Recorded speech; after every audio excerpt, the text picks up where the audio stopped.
Odile de Ray? Oui. Je veux tes vêtements, tes bottes et ta moto. Ah, je ne crois pas, non. Pourquoi? Pas envie. Hein? C'est à moi que tu parles, là? C'est à moi que tu parles. C'est à moi qui parle, putain. C'est à moi que tu parles comme ça, ouais. Ne vous adressez pas au père, sauf s'il vous adresse d'abord aux parents. Évitez de le regarder dans les yeux. Si vous pénétrez son espace de sécurité personnelle, vous vous exposez à être abattu immédiatement par ses gardes du corps. Et maintenant, on va passer au thème du jour, donc, qui est de parler du cinéma en mouvement. Donc, peut-être que Fœtus, tu as envie de commencer une nouvelle fois? J'adore qu'on m'appelle Fœtus. Du coup, oui, toi, tu voulais parler du mouvement au cinéma, donc dans un genre particulier, je crois. On va dire que du coup on est là pour parler du mouvement en général, mais qu'on va parler du coup... En fait, c'est très vaste, c'est pas... Ça peut être, comme on a dit, ça peut être des mouvements de caméra, des mouvements d'acteurs, de l'image même en soi. En tout cas, tout ce qui nous marque et qui se rattache Exactement. à ce thème. Et du coup, moi, je voulais vous parler de films de combat, donc par exemple films de kung-fu, etc., pour les chorégraphies de combat, etc., et d'autres choses que je verrai après. Mais d'abord, je voulais faire un petit aparté pour faire la différence entre le film d'action et le film de combat. Parce que du coup, le film de combat, c'est, on va dire, un sous-genre du film d'action. Et ça se définit par le fait qu'ils n'ont pas forcément le même objectif. Là où le film de combat, pour moi, l'objectif, en tout cas, c'est ce que je ressens sur moi. Donc, vous allez me dire si c'est votre cas ou pas. Quand je regarde un film de combat, c'est-à-dire film de boxe, de kung-fu, etc., j'ai envie de me lever au bout d'un moment et de bouger. Des fois, je suis obligé de mettre pause, de me lever, quoi, parce que je peux pas. Ok, je suis tout seul. C'est une vraie anecdote. C'est une vraie anecdote, oui. Tu es très bizarre. Yes. Et voilà. Et du coup, là où le film d'action, qui n'est pas, enfin, où il peut y avoir du combat, etc., mais où le but n'est pas d'avoir envie de te faire lever, mais de t'en mettre plein les yeux, de te mettre du spectacle, tu penses etc. à quoi? Peut-être Mission Impossible et tous ces films-là? Voilà, des Missions Impossibles, des Die Hard, des Armes Fatales. Le film d'action... C'est ça, le bon film d'action où t'es dans ton siège et t'es bien, et t'es content de voir des choses qui explosent, mais tu veux pas particulièrement bouger. Et t'as le film, dernièrement, on est allé voir avec Bretzel, Creed 2. Et, vous êtes allé le voir? Ouais. Ah ouais. Et moi, j'ai donné votre argent pour ce film. Ouais, moi j'avais adoré Creed 1, j'ai beaucoup aimé la saga Rocky, et du coup j'étais prêt à payer 1000 fois le prix pour aller voir ce film que j'ai beaucoup aimé, mais du coup à chaque fois dans les scènes de combat en plus là qui sont filmées de près, t'as envie de te lever et te battre avec eux. Oui, Donc c'est ce que j'avais vu du film, c'est qu'apparemment il y a une grosse immersion, donc t'as vraiment envie d'être dedans, et j'avais même vu des vidéos, je te coupe vite fait, mais... N'hésite surtout pas. J'ai vu des vidéos de mecs qui se tapent après le film. Je sais pas si vous avez vu Quoi? ça sur Twitter. Non. C'est genre à Paris, vu que c'est des grosses salles, c'était l'avant-première et les mecs ils sortent du film, ils se tabassent. Ils sont heureux, ils rigolent. C'est vraiment pas de la violence, genre ouais, on est trop content, on vient de voir un film de combat. Voilà. Super. Mais je savais pas que ça pouvait générer tu vois, des je trucs ne suis comme pas le ça. seul à vouloir me taper avec ces films. Oui, mais toi Alors... tu le fais pas, t'es tout seul. Oui, moi je ça reste. vraiment. Ouais, c'est vrai que c'est un peu bizarre. Mais du coup, voilà, ça comment dire, ça prouve que ce que je disais est vrai. Tu vois, ça t'a envie de bouger après ça. Faut pas le faire contre d'autres gens, par contre. Mais voilà. Et du coup, je trouve que c'est intéressant que le mouvement au cinéma, là, il soit répercuté sur la réalité, donc sur le spectateur. Mais aussi, du coup, ce que j'aime dans le mouvement, dans les films de kung-fu et donc dans la chorégraphie. Je viendrai après sur d'autres points. J'ai l'impression, tu sais, de faire un truc qui va durer 1000 ans et tu t'assois, tu dis merde. C'est le cas. Yes. Et du coup, j'adore les films de Bruce Lee. J'aime beaucoup les films de kung-fu, de combat en général. Il y a aussi très récemment dans les années 2010, les films qui s'appellent The Raid, des films d'action hongkongais, qui sont incroyables en termes de chorégraphie, sachant qu'en plus, les mecs utilisent un art martial dont j'ai oublié le nom, mais ils se tapent vraiment. Ils font pas semblant, ils essaient juste ils savent absorber les coups, donc ils font en sorte de pas se faire trop mal, mais ils se tapent vraiment. Et à voir, du coup, c'est absolument incroyable. Donc, quand on regarde des films style Bruce Lee, ça a un peu vieilli, mais c'est quand même fou à regarder. Oui. Notamment, le film de Bruce Lee, c'est La Fureur du Dragon. Oui. C'est son combat, son duel contre Chuck Norris. Il faut que tout le monde voit ce duel, parce qu'il est absolument fou. Moi, j'étais partie sur une mauvaise image de Chuck Norris, parce que je pense que, du coup, c'est quand même vachement antérieur à nous, quoi. À notre génération, du coup je m'étais vraiment intéressée à Chuck Norris, si je peux dire intéressée, par les mèmes. Oui, et du coup ça m'a juste fait me penser que ce mec est un mème et que du coup j'arriverai pas à prendre au sérieux ce qu'il fait. Je sais qu'il faut que je regarde ce qu'il a fait, mais pour le coup pour moi c'est juste Chuck Norris a tapé le rhume, enfin bref. Il a pas fait, si c'est un mème le gars, il y a quand même une raison, c'est-à-dire qu'il a fait quand même pas mal de trucs qui ont amené à ça.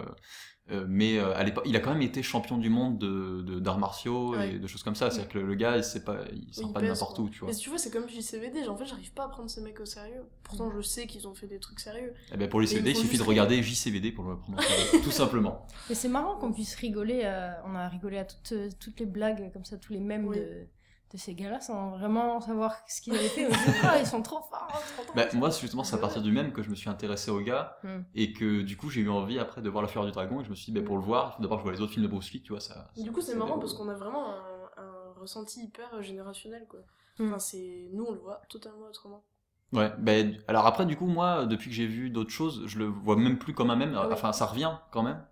Mais je le vois comme le gars de La Fureur du Dragon qui se fait arracher une touffe de poils. Ah, mais ça c'est une dégoût. Ouais, je sais pas, genre c'est trop marrant. Mais donc voilà, je voulais en venir là pour dire que les chorégraphies dans les films de kung-fu et du coup le fait de voir de mon œil de quelqu'un qui a vu des films de kung-fu récents, j'ai découvert le film de Bruce Lee il y a 3-4 ans, qui date des années 70, du tout début des années 70, et du coup voir ces chorégraphies là, c'était en même temps intéressant parce que du coup c'est beaucoup plus vieux et du coup un œil nouveau pourrait se dire c'est nul à chier, et en même temps si tu t'y intéresses un peu tu te rends compte que c'est pas du tout nul à chier, que c'est même assez complexe de comment mettre en scène comment mettre en scène un combat, surtout à cette période là où t'as pas les mêmes moyens. En plus c'est le cinéma chinois des années 70 donc t'as vraiment pas les mêmes moyens.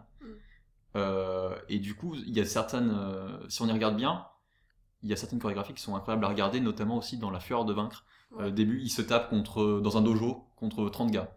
Ah ouais, d'accord. Et il y a alors j'allais dire un plan séquence, mais c'est pas le cas. Il y a un plan assez long où il fait un jeu de jambes qui est assez incroyable. Enfin, il faut regarder les films de Bruce Lee. Bruce Lee, c'est un dieu. Je le dis tout de suite. D'accord, objectivité sur 20. Le gars a créé son propre art martial et tout. Regardez des documentaires aussi sur lui parce que sa vie est géniale et hyper intéressante. Et donc voilà, je voulais parler de ça parce que ça me paraît être important dans le mouvement de parler des chorégraphies d'action, etc. Mais justement, à propos des chorégraphies, alors justement, je voulais rebondir sur ça parce que, alors, Tarantino, ce qu'il fait n'est pas vraiment du kung-fu, enfin des films de kung-fu à proprement parler, mais en fait, ce qu'il fait, c'est que son travail, c'est un patchwork et du coup, il réutilise un peu ce que ses réalisateurs préférés ont fait. Du coup on retrouve beaucoup de kung-fu, de western, etc. Et puis parfois même les deux dans le même film. Et du coup ce que tu dis, les scènes de combat à 30 personnes, ça me fait vraiment évidemment penser à la scène de Kill Bill où du coup la mariée se tape avec 40 les Crazy je sais plus combien, Crazy 88, ouais, un truc comme ça. et et du coup c'était vraiment épique. Juste, il n'y a pas d'autre mot, c'était épique. C'est faux, évidemment. Je veux dire, la meuf se prend un pied de chaise dans le... Comment elle s'appelle, la petite jeune, là ? Oui, putain, j'oublie son nom à chaque fois, la jeune japonaise. Ouais. Elle se prend un pied de table dans la tempe, et elle meurt, mais en douceur, tu vois. Et c'est juste, on sait que c'est faux, l'hémoglobine, elle est rouge fluo, mais pourtant, on prend un plaisir à regarder ça. Parce que, comme tu dis, on est tellement pris dedans qu'on a envie de se lever, on a envie de les rejoindre. Moi, ça me fait penser à... Excuse-moi de te couper, ça me fait penser... Sans parler d'arts martiaux, du coup, ça me fait penser à la scène de la... C'est une chapelle, une église, je sais pas, dans Kingsman. Là. Ah oui. C'est un film que je n'ai pas vu. De Matthew Vaughn. Pardonnez-moi. Vas-y, discutez.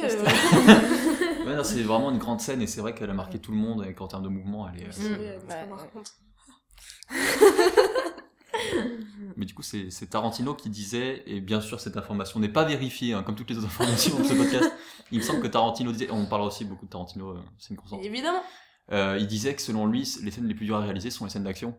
Et évidemment, tout ça, ça colle au fait que c'est la chose la plus complexe à mettre en scène parce que il faut gérer et le mouvement du point de vue du spectateur qui est la caméra et les acteurs en face. C'est Pourtant, tu dois prendre un pied fou en tant que réalisateur à faire ce genre de truc, quoi. Ça doit être le plus enrichissant et aussi le plus... Parce que ça demande une organisation de fou.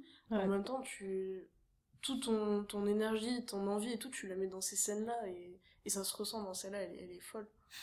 Mais ah ben, quand tu regardes toutes les scènes d'action de Tarantino, tu sens que c'est là qu'il prend son pied. Hein. C'est clair. Mais justement, aussi, par rapport à...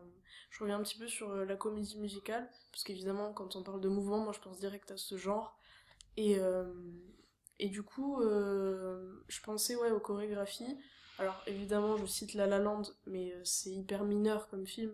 Je pense surtout à un film qu'on a vu en cours, enfin un petit extrait de Sweet Charity. Trop bien. Et c'est une scène avec comment il s'appelle Sammy Davis Jr. Sammy Davis Jr. Ouais.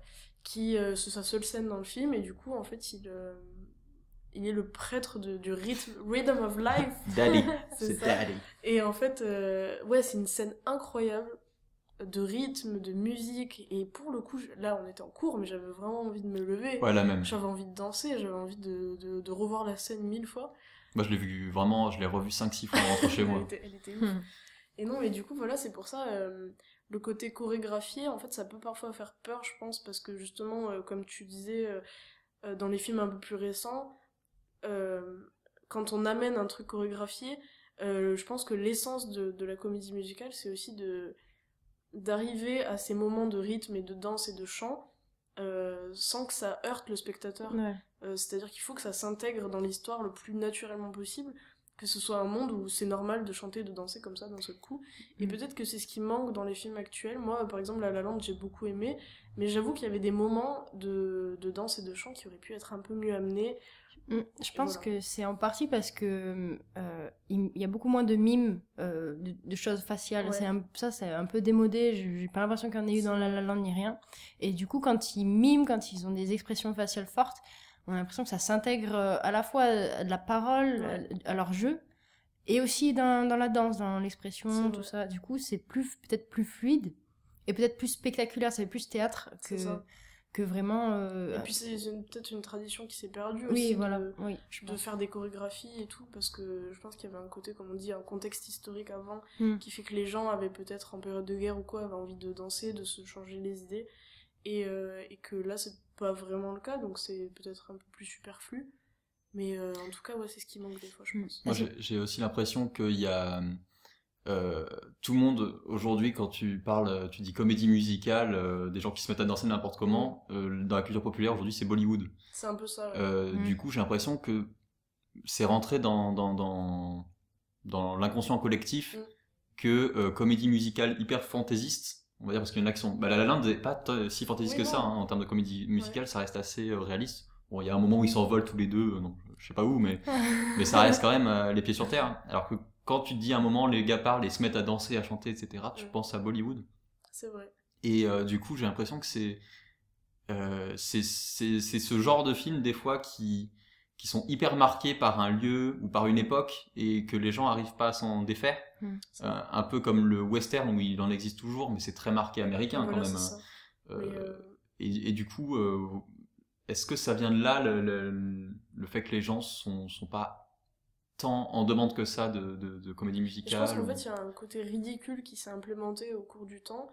C'est-à-dire que, par exemple, je pense aux comédies musicales classiques françaises que je connais, du coup, de Jacques Demy. Et je pense aux Demoiselles de Rochefort ou au Parapluie de Cherbourg, qui n'étaient pas vraiment des comédies musicales, mais des films enchantés, comme il disait, et qui étaient juste des moments comme ça qui arrivent, et hyper éphémères de chant et de danse, et qui repartent tout de suite après, en fait. Et je trouvais que ça encore, ça restait dans le sérieux, dans le thème de la comédie musicale. Et puis au fur et à mesure que le genre s'est un petit peu arrêté au fur et à mesure du temps, peut-être parce qu'il n'y avait plus de budget aussi, je sais pas. Il y a eu les films, malheureusement, qu'on connaît tous, comme High School Musical. Allez, je dis le nom interdit. Tu l'as dit, j'ai jamais vu ces films, moi. Ah bon? Non. T'as jamais vu? Non. Ah merde. Du coup, je pense à ça, en fait. Je pense que, en tout cas, pour moi, de ce que j'en connais, peut-être que des personnes un peu plus âgées ou qui ont vécu, du coup, cet âge d'or des comédies musicales en parleront mieux que moi. Mais de ce que je vois, c'est que il y a eu un essor, puis après, ça s'est un petit peu arrêté. Et quand c'est revenu avec des films plutôt musicaux plus que des comédies musicales, il y a eu un côté ridicule qui est arrivé et qui a été difficile d'enlever, en fait, d'effacer. Après là, on fait un truc sur les comédies musicales, mais à la base, c'est le film en mouvement, bien sûr. etc. Mais voilà, c'était juste pour apporter cette précision. C'est un genre qui est hyper intéressant à traiter dans ce sujet-là, parce que Il y a notamment quand on est dans notre cours de comédie musicale, on doit préparer un exposé. Et moi, à la base, il y avait un film duquel j'avais envie de parler, qui était Phantom of the Paradise. Mais notre professeur ne le compte pas comme une comédie musicale. Mais c'est subjectif, je pense. Non, mais en soi, de par les arguments qu'il nous donne sur ce qu'est selon lui la comédie musicale, du coup, je comprends que ça ne rentre pas en compte. Oui. Parce que quand on parle du genre comédie musicale, ça peut être soit du fait que la musique a une part importante, etc., comme dans Phantom of the Paradise, ou alors le fait que le passage du jouet normal à la danse, à la musique, etc., au chant, c'est comme si eux-mêmes ils passaient dans un autre monde dans le film. C'est pas simplement mettre de la musique, parce que dans Phantom of the Paradise, c'est des musiciens. Oui. Donc ça paraît totalement logique, ça pourrait être un film, ça pourrait être une histoire normale en fait. Mais du coup, aussi quand je pense à comédie musicale et donc à mouvement, on parle du mouvement interne, donc ce qu'on voit à l'image, la danse, le chant, etc. Mais je pense aussi au mouvement de caméra, qui du coup apporte un truc hyper...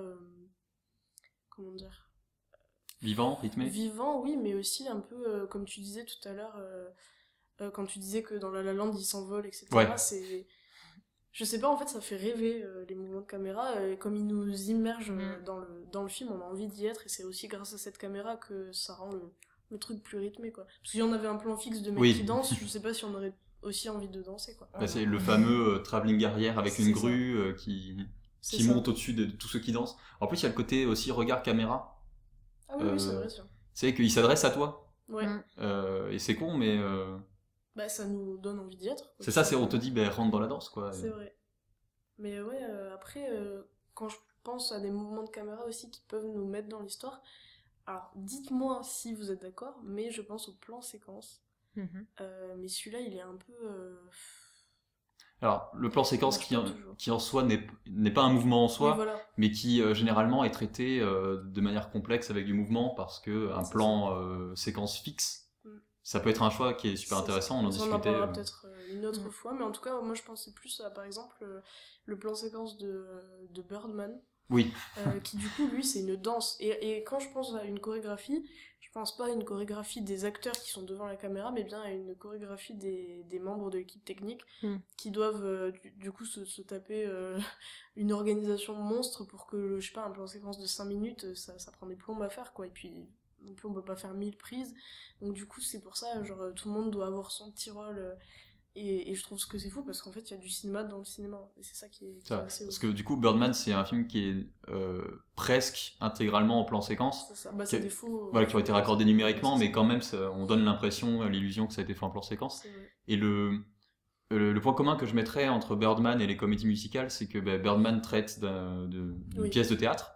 Et la comédie musicale ça existe au cinéma, mais c'est aussi à la base un spectacle vivant comme le théâtre, et que du coup le mouvement dans ce genre-là et dans ce film-là qui traite du sujet du spectacle vivant, il est hyper important parce que il faut que ce soit vivant justement. Et c'est le mouvement et la manière avec laquelle il est traité qui va faire donner vie au film ou pas. Mais je pense qu'il y avait peut-être pas une question qui se posait comme ça à l'époque de vouloir à tout prix faire entrer le spectateur. Alors ça c'est hyper contestable ce que je dis parce que le premier film des Frères Lumière, vous vous souvenez, là, Entrée à la gare de la Ciotat, oui, apparemment les spectateurs se pissaient dessus, on peut le dire, oh le train il arrive. Ouais. La fameuse légende. Mais oui après peut-être qu'il y avait cette volonté là, mais au niveau du mouvement de caméra, quand on a pu avoir une caméra plus du coup portable, légère, et caméra stylo notamment, enfin bref, je dis des bêtises, mais ouais, du coup je pense que là on a pu se poser la question de comment on va faire pour rendre le cinéma un spectacle vivant et une envie de mettre le spectateur à l'intérieur. Et du coup il y a ce travelling avant qui est arrivé là dans le nouvel Hollywood, genre dans Star Wars, salut, vous aussi vous voulez aller dans l'espace, on va faire un travelling avant. Du coup ça marche plutôt bien en vrai. Si vous pouvez arrêter de regarder vos téléphones et me laisser combler, ce serait super cool. Non, mais nous regardons des refs pour vérifier les informations. Exactement, parce que moi depuis tout à l'heure j'avais donné une fausse information au début. Parce que moi je vous vois, je panique, je suis là, le mouvement là. Ouais, les mouvements de caméra, du coup tout à l'heure j'ai regardé Moonrise Kingdom. Du coup ça me fait penser que vraiment genre Wes Anderson niveau mouvement de caméra, tout ça. Oui, et d'ailleurs ce que j'ai remarqué dans les films de Wes Anderson, c'est le côté, du coup il y a une très belle photographie dans ces films et tout est centré, c'est fou. Oui, c'est hyper symétrique. Rien dans une ligne de force pour qu'il respecte la règle des tiers, etc. Tout est centré, il y a une esthétique. Il est pas mal critiqué pour ça aussi, c'est en mode les gens se disent ok, donc c'est de la symétrie pour la symétrie. Mais il la travaille cette symétrie. Oui, je complètement. pense qu'elle est pas là par hasard. C'est un style, après t'adhères ou t'adhères pas, mais au moins il a une patte, quoi. Ça, on peut pas lui enlever. Et du coup, il y a du mouvement, il y a des mouvements particuliers que t'as vu dans Moonrise Kingdom. Surtout des travelling latéraux.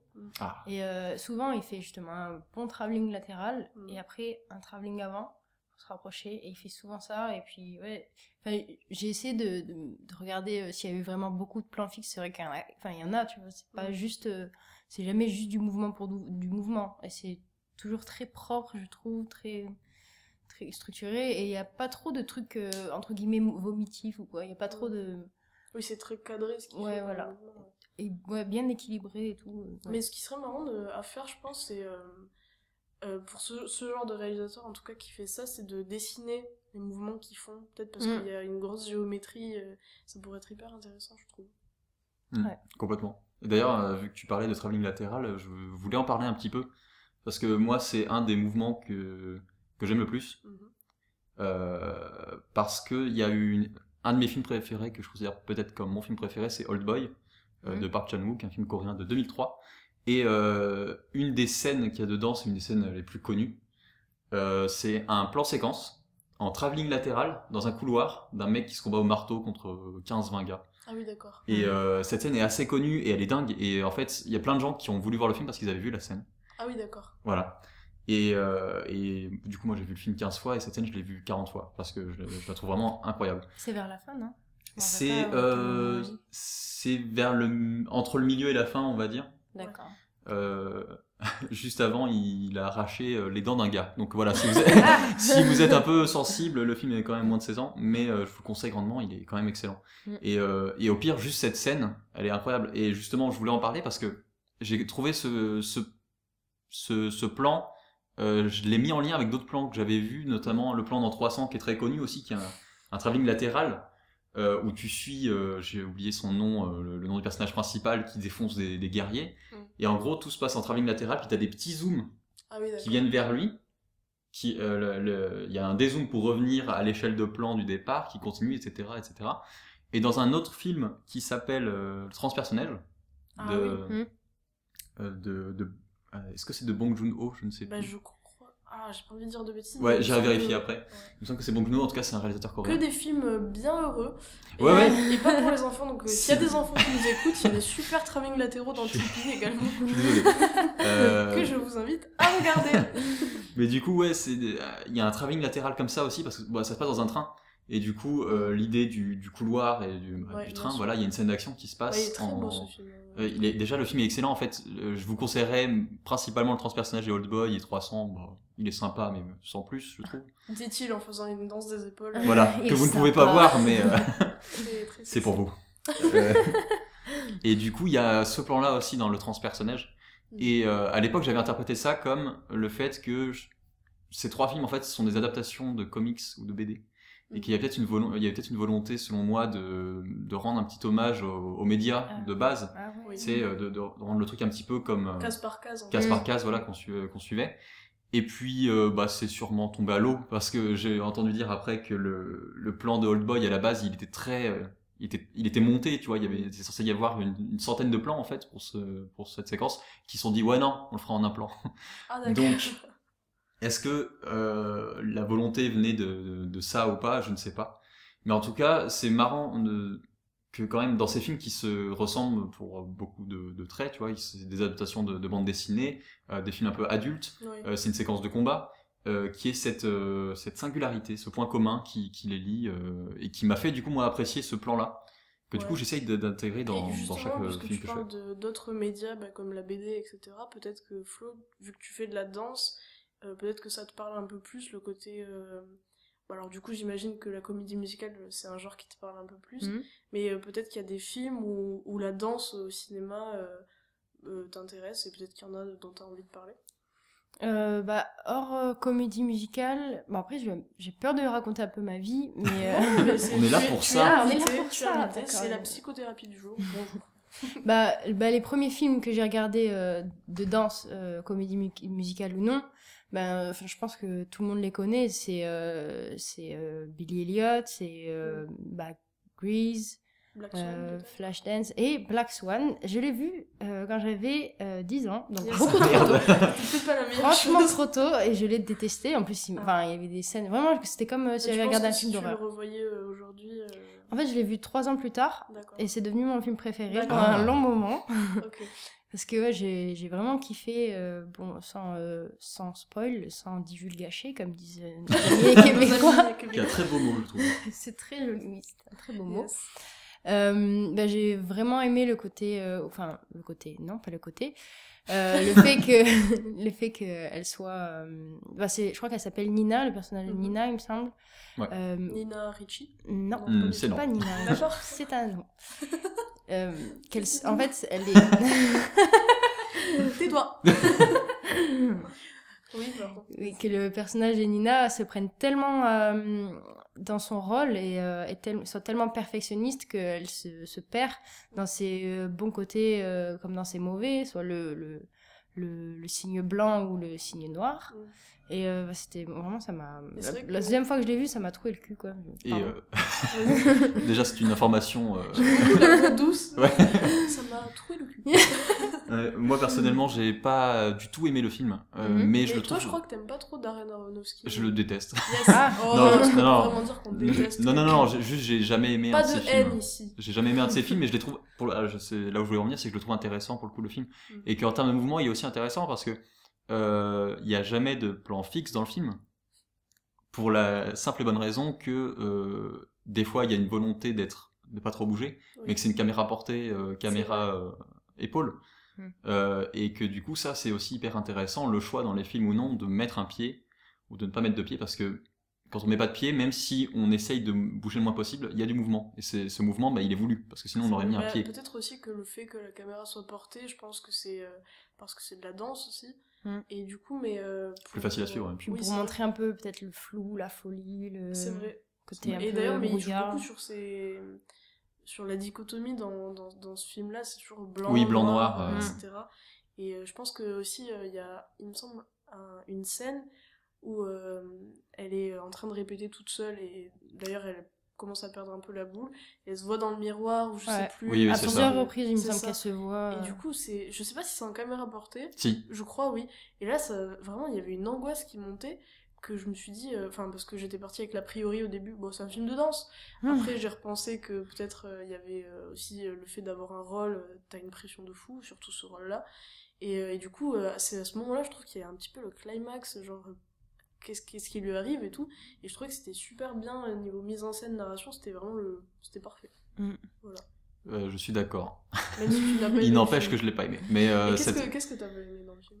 Ça m'a... en général, en fait, j'ai du mal à le dire, mais c'est parce que genre la personnage elle m'intéressait pas des masses. La personnage. La Nina ne m'intéressait pas particulièrement. Et c'est surtout Darren Aronofsky a une manière de raconter ses films où des fois j'ai l'impression que super,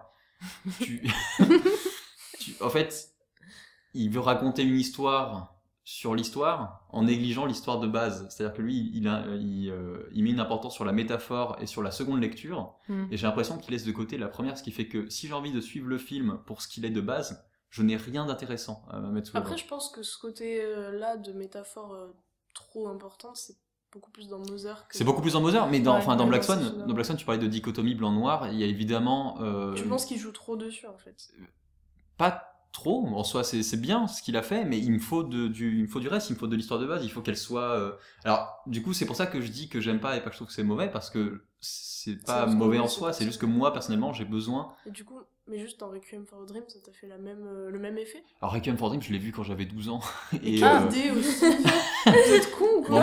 On m'avait dit, il est bien. Du coup, il est bien. On m'avait dit, il est bien. C'est fou. On m'avait dit, il est bien. Du coup, je le regarde. Ça explique tout. Bah non, mais il faudrait que je le revoie pour le coup. C'est pour ça que je veux pas complètement juger, juste j'aime pas ce qui fait que j'ai vu. Mais par exemple, il y a le film du catcheur avec Mickey Rourke, j'ai oublié le nom. Oui, aussi. The Wrestler. Oui, voilà. Eh ben, j'ai très envie de le voir. Et pour le coup, il a l'air d'être assez naturaliste dans la façon de traiter les choses avec une caméra portée et un truc très finalement réaliste. Bah alors là, je vois pas comment il aurait pu ne pas intégrer de caméra portée dans The Wrestler, parce que par exemple, le sujet s'y prête hyper bien. C'est un truc très, très personnel, à l'échelle humaine, quoi. Et qui de mieux que l'humain pour filmer l'humain. Ah, c'est style. Ah, du coup, il y a d'autres films, pardon, je te coupe. Oui, n'hésite pas à me couper, hein, n'hésite pas. Parce qu'on digresser un petit peu. Digresser, il n'y a pas un mot en québécois pour ça après divulgacher. Mais c'est du français, divulguer. Oui, ok. Oui, bah après. Oui. Du coup, je vais devoir repasser sur les comédies musicales vite fait, du coup. Je vais devoir. Pas de soucis. Et parler de Chicago, je sais pas si vous l'avez vu. Eh bien non. Mais en tout cas, je l'ai en DVD, donc on pourra se faire ça. Carrément. On se prévoit des petits. Vous êtes notre agenda. Voilà. Et ce film, c'est Rob Marshall qui l'a fait, je crois. Et malheureusement, je n'ai pas le nom de celui qui a fait la vraie comédie musicale, que j'ai failli voir à Londres, que je regrette toute ma pêche, parce que je n'ai pas pu aller la voir. J'adore cette expression. Je regrette toute ma pêche. Si t'en as, n'hésite pas à partager. J'adore, je les note toutes. Ok, t'inquiète. Du coup, voilà, je le conseille. Voilà. D'accord. Chicago. Alors, on est plus dans les actualités, du coup, explique. non, mais qu'est-ce qui t'a marqué au niveau du mouvement dans ce film, comment ça a été traité? C'est parce que, pour le coup, c'est vraiment un film comédie musicale où on voit vraiment bien la danse. Ce qui n'est... Enfin, je trouve que des fois, la danse dans les comédies musicales, elles sont là pour, entre guillemets, enrober. Enfin, pas combler, mais... Oui. C'est pas non plus l'objet principal. Et oui, dans Chicago... oui, voilà. Et dans Chicago... j'ai l'impression que justement ça suit l'intrigue, c'est vraiment très expressif. C'est pas une comédie musicale très comment dire, elle est un peu sombre sur les bords, sur le thème que ça aborde, parce que ça parle de un peu magouille, parce que ça se passe dans une prison pour femmes. À l'époque de Chicago. N'importe quoi. Dans la ville de Chicago. Dans la ville de Chicago, à l'époque où il y avait encore la peine de mort. Ah oui. Et ouais, le mouvement... C'est fou, une comédie musicale sur ce thème-là. Ouais, justement, c'est ça qui est intéressant. C'est ça que je trouve cool. C'est que, justement, je pense que je la conseillerais à quelqu'un qui est en prison. Voilà, exactement. Tous ceux qui sont en prison, Chicago. Et tous ceux qui sont en prison, lève le bras. Ça, c'est terrible. Mais du coup, juste, souvent dans la comédie musicale, il y a toujours la présence d'un amour entre deux personnages. Est-ce que là, non, c'est pas le cas? Là, non. C'est super intéressant. Amour à sens unique, plutôt. Et le personnage principal, en fait, il y en a deux, mais le personnage de Roxy, qui est plus le personnage principal, est assez horrible, en fait. Mais on s'y attache quand même. Enfin, moi, personnellement, j'ai regardé avec certaines personnes qui m'ont dit « Ah, je peux pas la voir. » Moi, je la trouve quand même cool. Et non, c'est pas du tout un petit couple qui se forme, ni rien. Et donc, ça bouge c'est plus une rivalité entre deux femmes. Et ça bouge beaucoup dans le film. Enfin, est-ce que, bon, même si dans le cadre de la prison, je sais pas si c'est le cas, mais est-ce que ça donne envie de danser, de bouger? Oui. Est-ce que la caméra s'y prête aussi? Les mouvements de caméra, j'ai pas trop trouvé que... Enfin, il faudrait que je m'y penche. Mais j'ai pas trouvé que c'était forcément signifiant. J'ai trouvé que ça montrait très bien la danse et les mouvements, etc. D'accord. Et après, il y a quand même quelques tableaux où ça danse pas, où c'est juste du chant, etc. Mais voilà. D'accord. Au vu de tout ce qu'on a dit, j'ai l'impression qu'il y a un truc qui se rejoint dans ce qu'on a dit sur les comédies musicales avec les danses et les films de combat, kung-fu, boxe, etc. C'est que dès qu'on voit vraiment un être humain bouger et faire des trucs, notre identification fait qu'on veut faire des trucs aussi, genre là, sur l'instant T, tu vois. Oui. Et du coup, c'est les meilleurs genres pour le mouvement, selon moi, en général. Oui. Même si après, on parle pas tant de mouvement de caméra que ça, mais on pourra y revenir. Même je pense qu'on pourra du coup revenir sur une partie 2. Oui, bien sûr. Sur le non-mouvement, du coup, peut-être. peut-être. Aussi, voilà, parler du non-mouvement qui est un choix, comme on en parlait tout à l'heure, le fait de mettre un pied, ça indique que tu ne veux pas l'avoir à la main ou que tu ne veux pas bouger, etc. Et... Ou que tu peux pas, dans notre cas de... Ou que tu ne peux pas aussi. Car tu n'as pas acheté de pied encore. Ouais, je comprends. Après, moi, je voulais aussi revenir peut-être sur le mouvement qui divise. C'est-à-dire que, du coup, il y a des choix de mouvement qui, des fois, coulent de source. Et notamment dans les films de danse, etc., ça pose de problème à personne d'avoir une caméra qui bouge dans tous les sens, etc., parce que c'est hyper immersif.